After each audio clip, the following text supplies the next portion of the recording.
যে যতটুকু আপনারা দেখতে পাচ্ছেন সেটা টিপস অফ দ্য আইসবার্গ নয়, তার থেকেও ভয়ঙ্কর। আমি বলছি এদের একটা বাৎসরিক অনুষ্ঠান হয় আমাদের বিভিন্ন কলেজে, যেমন নবীন বরণ হয় না, নবীন বরণের অ্যাকাউন্টে 1.5 কোটি টাকা আছে।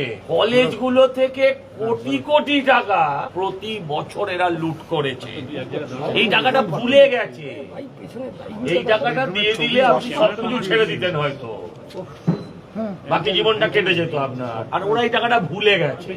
আর এর পেছনে পুরো মাথা সেটা হচ্ছে দাদা বৌদি, মানে বিরিয়ানি নয়, সুদীপ নয় না। এবং এই যে ফ্লোরটা ওপরে হয়েছে, এই ফ্লোরটা কমপ্লিটলি আনঅথরাইজ। এই ফ্লোরটা কমপ্লিটলি আনঅথরাইজ। একটা কলেজ বিল্ডিং, তারা একটা ফ্লোর বানাচ্ছে, তার ভেতরে ওয়ো রুম বানাচ্ছে, প্র্যাকটিক্যালি তো তাই।